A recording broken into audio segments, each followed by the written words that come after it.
Welcome everyone. Welcome to Decoding Markets in 3 moves with Rohit Srivastava, India's top market strategist.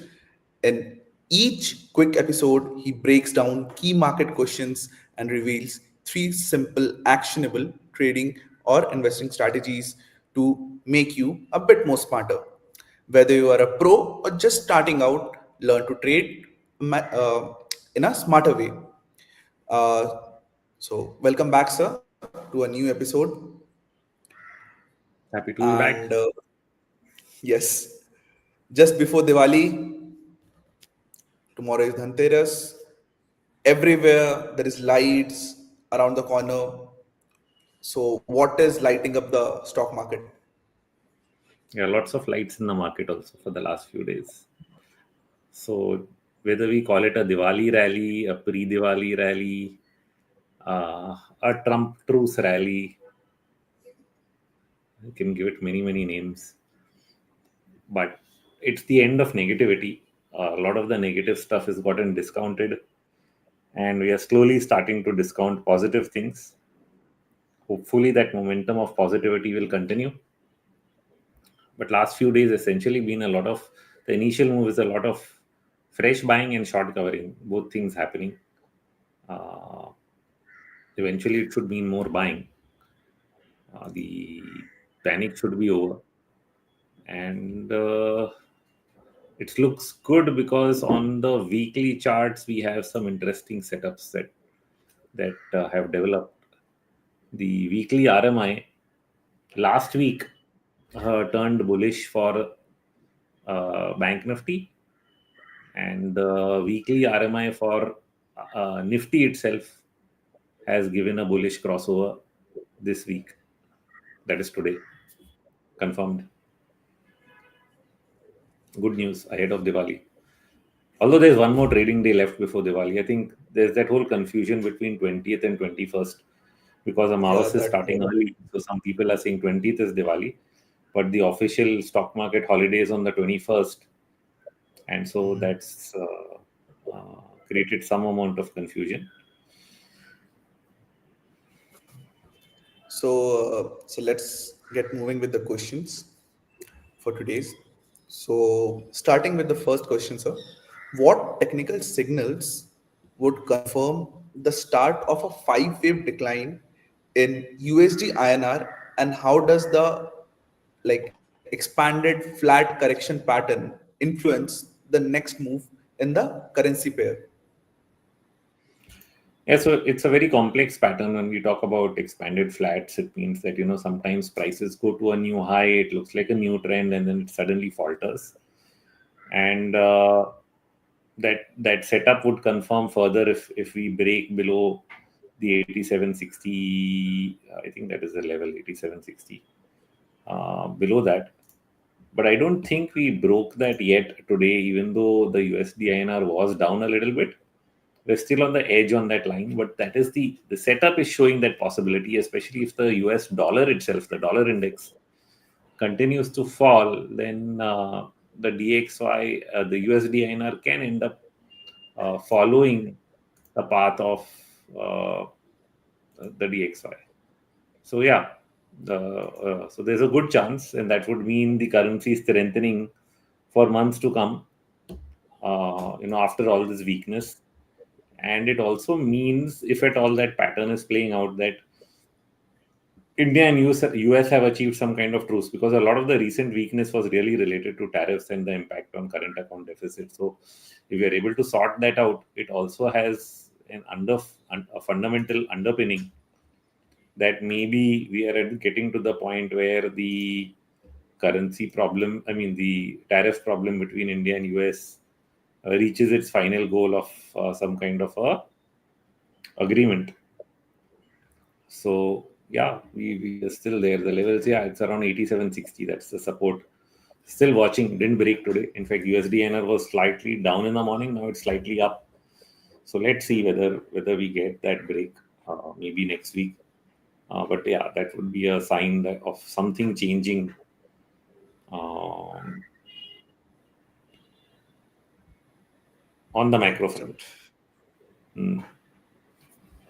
so moving to that second one, how is the uncertainty surrounding global oil supply reflected in the recent price movements, and what role does the forthcoming Trump Putin summit play in shaping market expectations?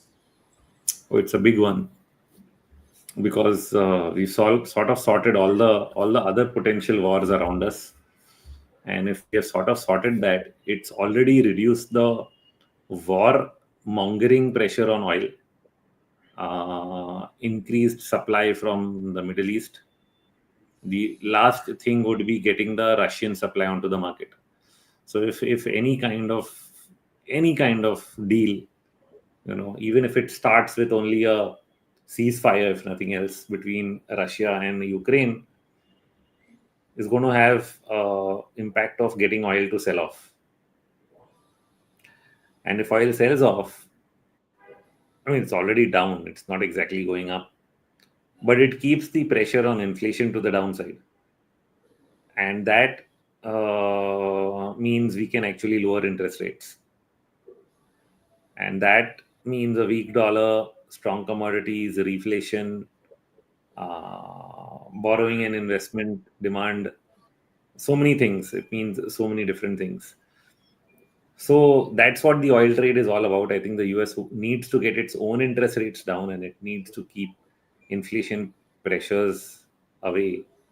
And Russia and Ukraine are the last part of that battle. The last piece of the puzzle that is not getting fixed till now. Moving to the next one, sir. It's from the India charts analysis. So, according to the analysis on the India charts, what is the projected level for the Nifty Metal Index in the next month or two, and what does the notation 3 = 1 signify in this context?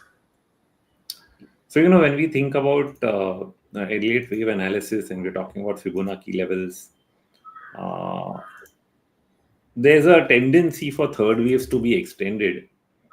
And it's a tendency. I mean, there's nothing like a certainty. But if it is that tendency, what it does is that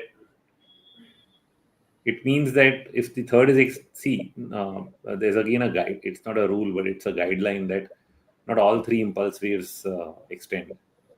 And so if the third ends up extending, then we say, okay, the fifth will not extend that much.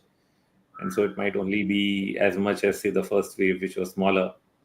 And that's why the notation of 3 = 1 or 5 = 1 really comes in. That if one of the waves is extended, possibly the other one could tend towards equality.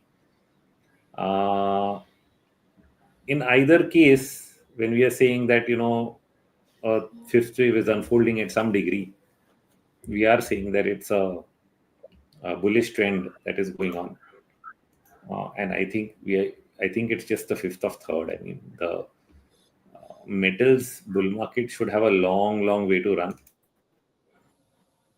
We are in very early stages of that, and I think what I may have spoken about, I'm also not sure whether it was a fifth of third or I was simply saying third wave, which is even smaller degree. So I was not even going into the long term maybe. But what I'm seeing and showing right now on the chart is essentially a longer term chart of the Nifty Metal Index. And there's a good chance the way it has developed that this is just a series of early first waves. We're just starting a third.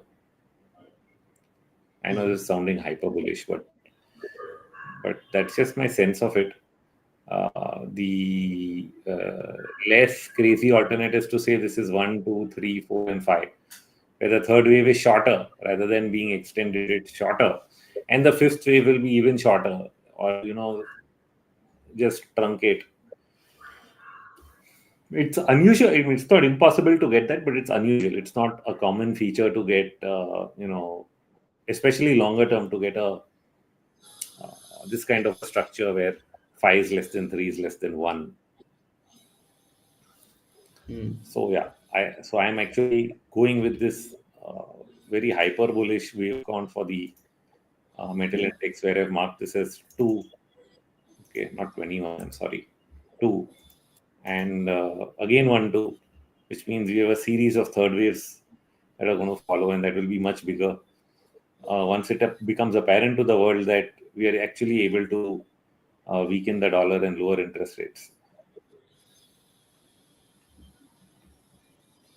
But yeah, The just in terms entire of levels, since you asked, the upper end of this channel currently is around 14,200. Tell me, what are you saying? So I was just saying that the entire scenario is revolving around the dollar just to make it weak to just pay off the interest.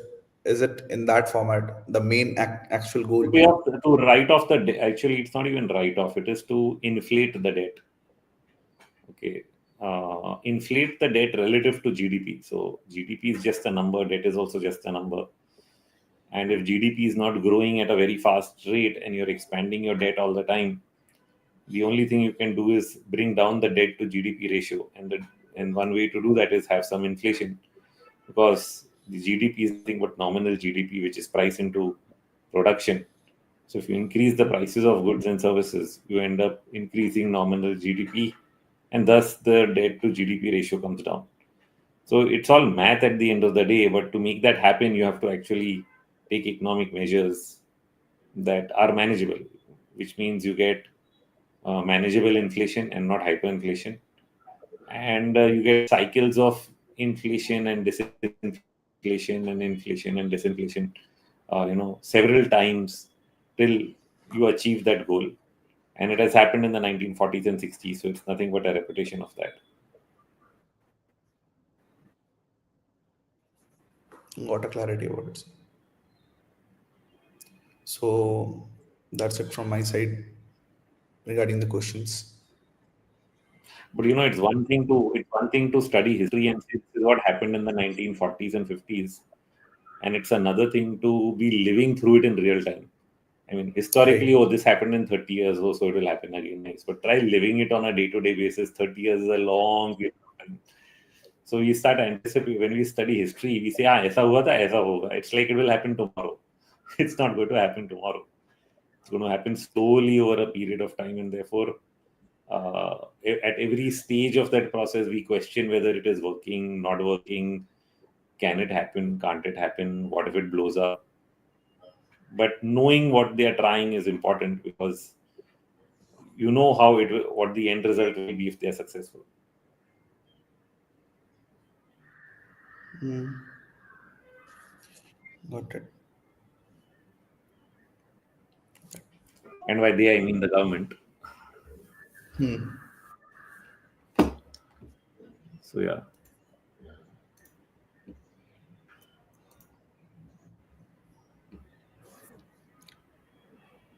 So let's get going with the We don't have a lot of questions. questions today, and nobody Yeah, from we. X again. So I just wanted to make one announcement to the people who are watching right now. So it's a humble request to everyone who have joined our live from Twitter. So you guys are like all free to just ask your questions because we are getting the maximum traction from there itself. So if you guys are facing any technical issue, is it any problem that you are facing, any hindrance, any hurdles, you guys can reach us You're to. breaking up. Shubhajit, you are breaking up. Just a moment, sir.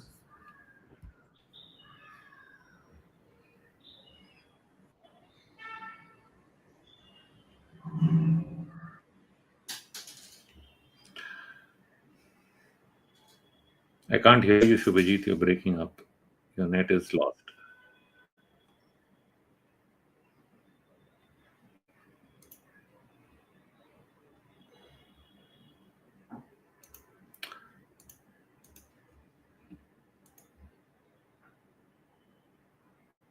So I think till he is back. Let me just look Yeah. at. Am I audible now? You are audible. Mahesh is saying his voice is clear. I wonder, is it me then? I don't know.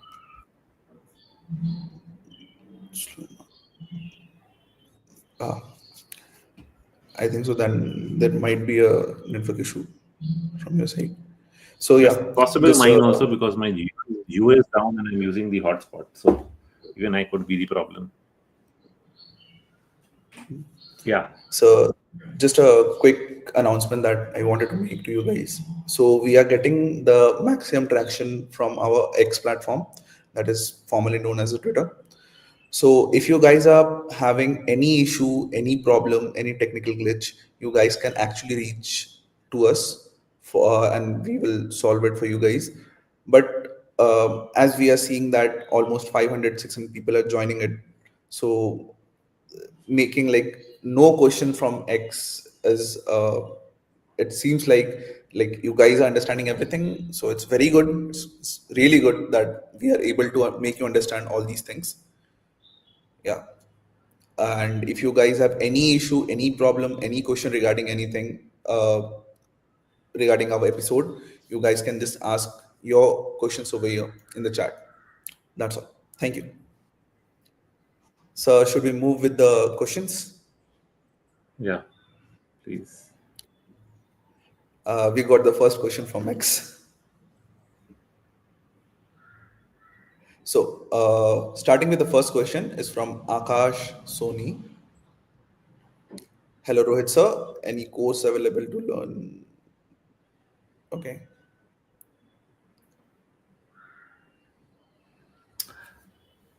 Yeah, we have a very extensive mentorship program in terms of how to, uh, how to do your own analysis, how to do your own research, use Elliott wave analysis, technical sentiment, everything together to find the best trade ideas and learn to do it yourself. It's very comprehensive, and it's very extensive also. So you can get in touch with my team for the mentorship program.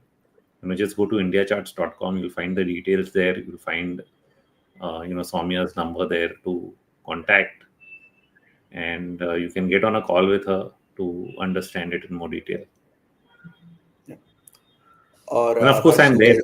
in that segment. So once you join that, like you said, get in contact. You just get in touch with them, and they'll let you know how. You can directly just DM to sir also on any of his social media platforms. Yeah. Yeah. So moving to the second question. So you always tell FI not coming to India because of LTCG. So because of that, no trending move in index come. Our indices trade in range in long term, no return, like Japan. Is it possible? No, there's a lot of domestic flow. The domestic flow is overwhelming the FII outflow. So don't underestimate that, and which is why our market is up. It's not in a range. It's in a range for the last year, but it was in a range for 1 year, even in 21, 22, and then we rallied from 18,000 to 25,000. Now again we are consolidating at this level, only for something bigger. Only for something bigger. You will be surprised how bigger that big is eventually.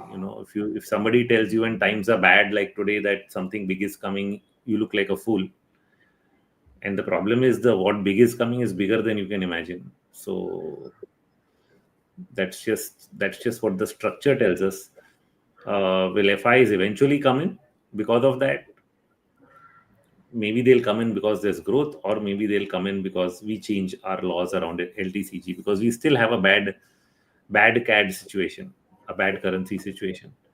So unless we solve our currency problem, I don't know how they could have brought in LTCG on foreigners just to please domestic investors, or maybe to keep valuations down or keep bubbles from happening. When they saw that so much domestic flow is coming, government thought, "Kichalo, let's tax the foreigners." But in doing so, you end up risking the currency, and that's what we have done in a sense, because you've not really solved your currency problem. But it's a calculation. I mean, it's some kind of a risk reward calculation, or risk that you take, calculated risk that the government has taken on that front. But it doesn't matter. FII flows is not the only animal in town. Our markets existed before FII flows and after FII flows. The Sensex went up 100 times before FIs came to India.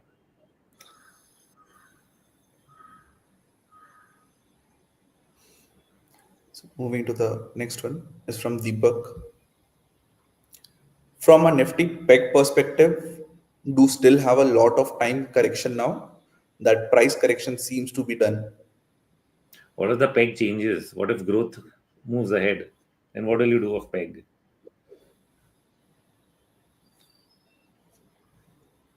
So when the government cuts taxes, cuts GST, lowers interest rates, spends more on capex, we are in a sense trying to stimulate growth. And if that growth shows up at some point of time, then the peg ratio argument goes for a toss.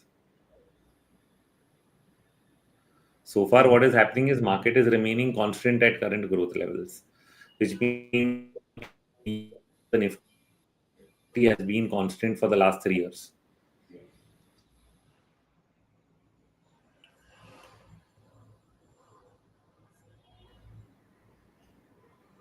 So your voice was not audible. The last part, what you was I saying. don't know if that was me or you, but possibly me.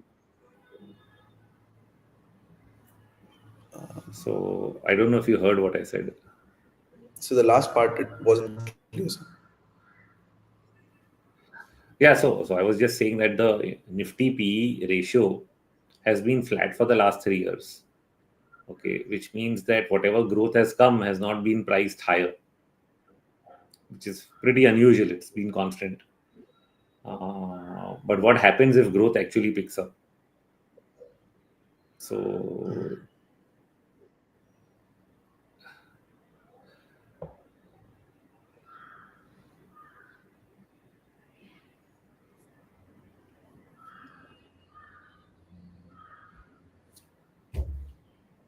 Yeah. So going for the next one.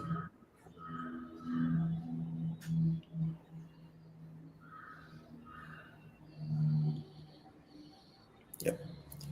It's from Mahesh. From last 2 days, daily and daily average momentum swings are falling, but Nifty gave a breakout. This indicates broader market is not participating currently. Will it catch up once Nifty consolidates? yeah, there are phases of mid and small cap, large cap. You're right, and they do catch up. They do catch up. The back and forth helps because then that allows more room for the Nifty to move because it doesn't get short term overbought as it would if everything moved up together. It also, you will notice this is a different behavior when you have a strong bullish trend versus when you have a bearish market in which markets rally, then fall, then rally, then fall. Versus when you have a trending market on the way up, there's slightly different behavior. So this kind of behavior you can go back and check more than a year back when the markets were still bullish, and you will find a lot of examples of where markets went up on the swing, diverging or not going up that much, and eventually the market comes down and it gets oversold, and then again it goes up, and then again it diverges. So that process keeps repeating over and over again. So moving to the next one is from Suri sir. Is there is a divergence between It's the daily same and average question. swings? It's the same question. Yeah.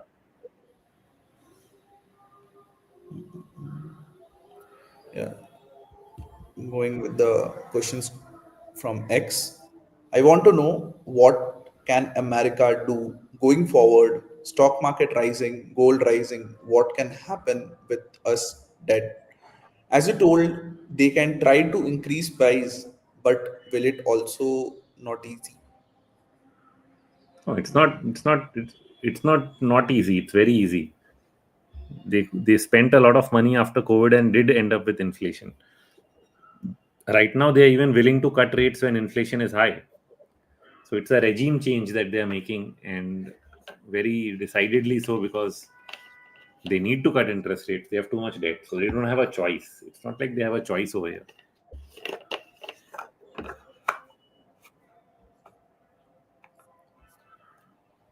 So going with the next one. The only thing I expect to answer that question more clearly is I expect performance to shift away from US to other markets. I mean, I don't think US will do very badly, but other markets in a weak dollar, weak low interest rate environment, emerging markets, Europe, and various other places will start doing better at some point of time. Except for the AI part, right? That's the big story, which is still US centric.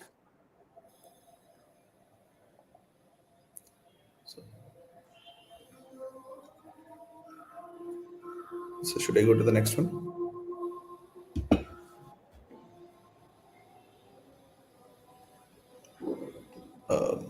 So should we move to the next question?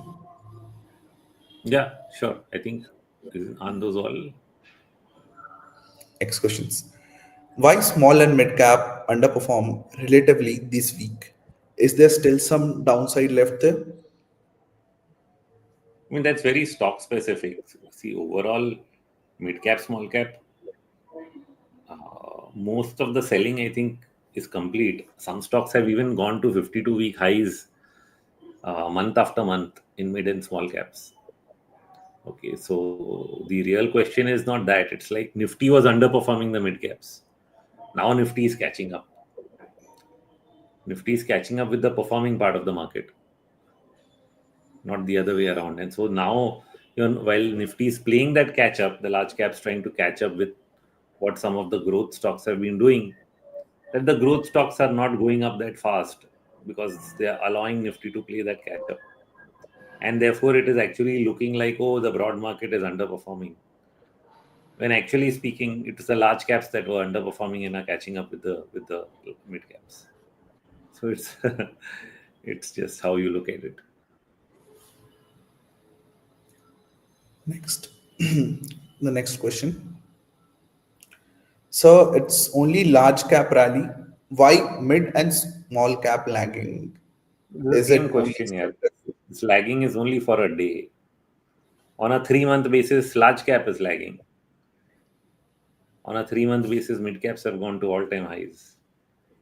It's the same question. the last question? It's a question And on a regarding. 1-day basis, why is it happening? It's like I would be God to know the answer.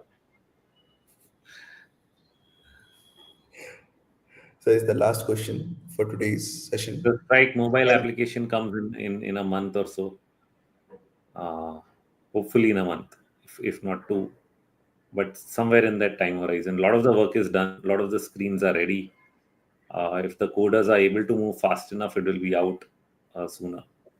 But yeah, at least a month, not less than a month.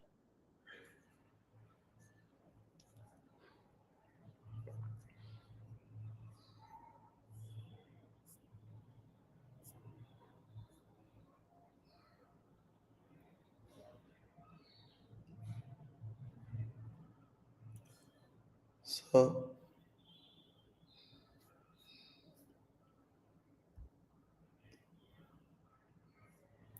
is this problem going with my internet or like, guys, am I audible?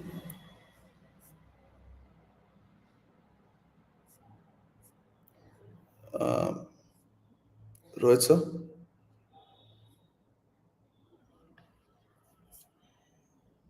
Yeah, just yeah, it's a problem from Rohit sir's account. Yeah, just give let me give him a text regarding this. I think so. He just dropped the call.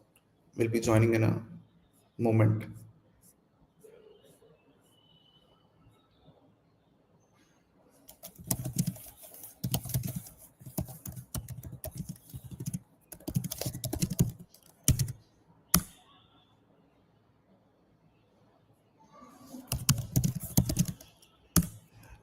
So yeah, I got the confirmation from Rohit sir.